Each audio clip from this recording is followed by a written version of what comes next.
Eu quero trazer o assunto do dia agora, que é a elevação da nota do Brasil pela avaliação de crédito da agência Fitch. Então, sob essa perspectiva positiva, a gente vai conversar agora com o economista Alex André, da Sara Invest Research.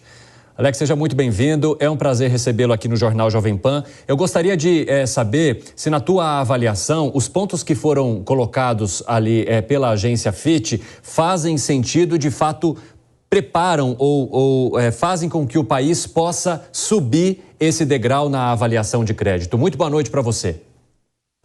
Boa noite, Evandro. Boa noite a todos que estão aqui na Jovem Pan nos assistindo. Bom, essa notícia não era esperada para hoje, mas a gente sabe que, que o Standard & Poor's, o S&P já tinha, inclusive, revisado a nota. Agora temos aí a Fitch, só falta agora a Moody's se realmente vai fazer essa mudança. Por outro lado, quais são as principais características que teceram, esses comentários em relação aos agentes de risco?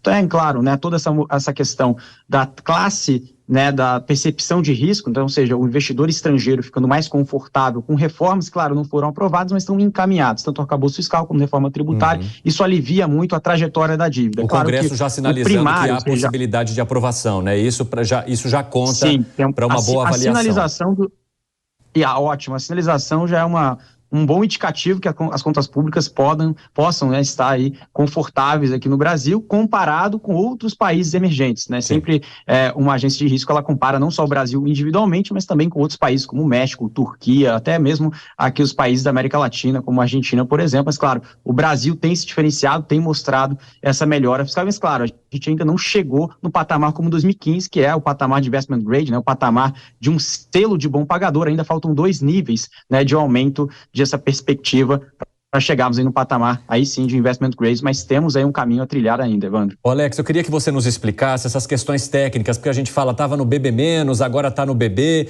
Quais são as linhas de análise, onde o Brasil se encontra e o que faltaria, de fato, então, para ele estar ali no topo? Bom, essa característica cada nota é feita por 3 agentes de risco globais, Temos aqui a Moody's, a Standard & Poor's e a Fitch. Sim. A Standard & Poor's e a Fitch já reafirmaram, já subiram um degrau aqui da nossa nota de crédito, e hoje nós estamos classificados, como junk, Ou seja, o que significa isso? É classificado como um mal pagador.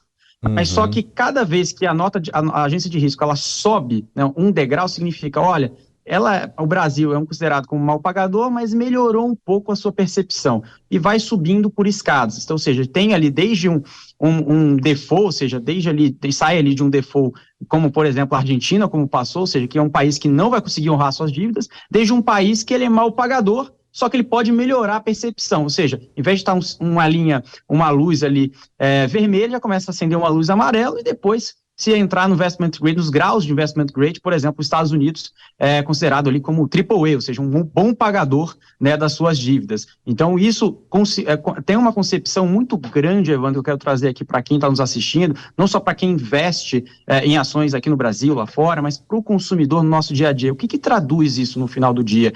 Isso traz mais investimentos, traz mais previsibilidade, ou seja, investimento estrangeiro entrando no Brasil está falando de mais empregos, ou seja, investimentos diretos. E essa perspectiva, claro que não é só desse governo, mas de governos passados, que a gente está discutindo essa reforma tributária há muitos anos. Então, essa sinalização, novamente, eu reitero aqui, foi fundamental, crucial, para as 2 agências de risco estarem classificando, subindo ligeiramente essa nota de crédito aqui no Brasil. Então, o próximo passo, claro que a gente não tem essa previsibilidade de curto prazo, mas lembramos que lá atrás, em 2015, nós estávamos ali num grau de investment grade, ou seja, o grau de investimento que é um selo de bom pagador das suas dívidas. Alex, é como se a agência Fitch então sinalizasse, olha pessoal, comunidade internacional, o Brasil está melhor do que estava ali atrás, dá para começar a pensar em investimento nesse país, é mais ou menos isso? Mais ou menos assim, só que o Brasil, ele ainda não chegou no grau de investimento, só que ele vem melhorando a sua percepção. Então, as últimas leituras, o investidor estrangeiro, que nem olhava para o Brasil direito, começou a olhar para o Brasil com um pouco mais de carinho, começar a ter um direcionamento aqui para as contas públicas e para todas as agendas políticas que estão acontecendo ao longo desse ano. Alex, a agência Fitch ela fala o seguinte, que embora o governo Lula defenda uma mudança na agenda econômica liberal dos governos anteriores, ela avalia que o presidente adotará uma abordagem pragmática, em vez de intervencionista, com uma agenda que inclui iniciativas para impulsionar o investimento privado. Essa avaliação da Fitch é parecida com a avaliação que o mercado tem feito aqui no país também? Não concordo tanto assim, Evandro, porque o governo atual, ele não defende as privatizações, por exemplo. Está sendo em voga aí discutida a privatização da questão da Eletrobras, enfim, de outras empresas também aqui no Brasil. Então, o nosso governo aqui atual, ele é um governo gastador, um governo que realmente, se a gente observar os números do primário, a gente sabe que este ano tem um desafio muito grande com o gasto, ou seja, o governo ele quer arrecadar, mas ao mesmo tempo ele quer gastar mais. Então a dúvida é se realmente esse arcabouço e a reforma tributária será suficiente para os gastos do governo nos próximos 4 anos, ou nós iremos novamente se preocupar, né, com o endividamento aqui do país, se realmente o governo não fizer a lição de casa. Então essa é a questão que fica em dúvida, e realmente essa questão dos investimentos privados, claro, olhando atrás, nós tivemos bilhões de reais de investimentos privados, mas falta muito ainda para a gente ter uma mudança estrutural aqui no país. Alex, eu queria aproveitar que você está aqui também para a gente falar um pouquinho do Banco Central dos Estados Unidos, que elevou os juros ao maior patamar desde 2001, né? Essa taxa passou de um patamar entre 5% e 5,25% para o intervalo entre 5,25% e 5,5% ao ano. A autoridade monetária norte-americana começou a aumentar o patamar das taxas lá em março de 2022 e desde então o Fed já subiu os juros em 5 pontos percentuais, o Federal Reserve. Eu queria entender de você de que forma que isso influencia na nossa economia ou nas decisões que forem tomadas aqui no país e o que mostra também sobre o que está acontecendo lá fora.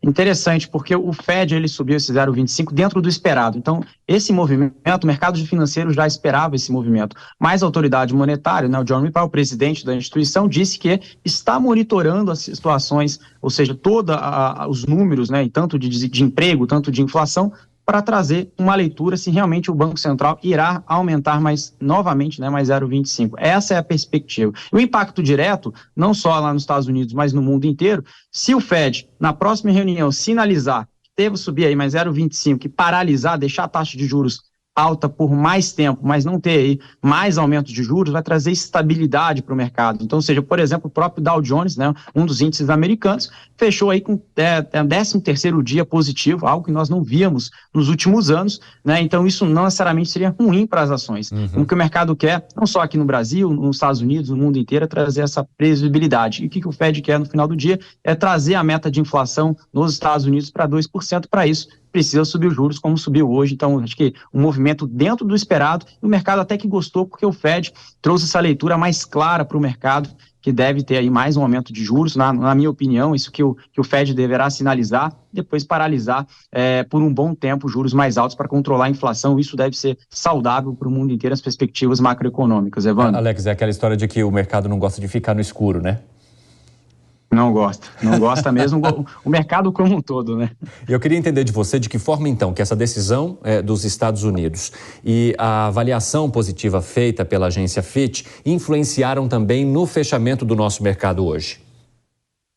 Bom, a questão da Fitch não influenciou muito no fechamento da Bolsa. Ok, nós fechamos 122 mil pontos, o maior patamar desde agosto de 2021, rompemos os 120 mil pontos de Bovespa, que era algo muito esperado, mas o volume da Bolsa já não tem sido muito forte, e hoje, particularmente, nós vimos aí a Bolsa subindo quase 0,5%, 0,45%, então o mercado ele ficou muito no compasso de espera em relação ao Fed. Então, depois ali das 3h30 da tarde, muito próximo do fechamento de mercado, a Bolsa ainda não conseguiu digerir todos os argumentos do Fed e nem a questão da Fitch. Claro que é um movimento muito positivo essa questão da nota de crédito aqui do Brasil. Esperamos, né, que a Moody's, né, a agência de risco, também tenha que se pronuncie, que também tenha a nota revisada de crédito aqui no Brasil.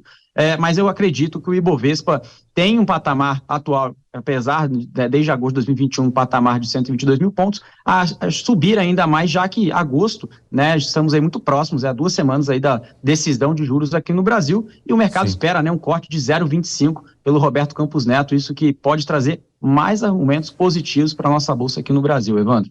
Alex André, economista da Sara Invest Research, muito obrigado mais uma vez, uma ótima noite para você. Um prazer, boa noite, até mais. Até a próxima.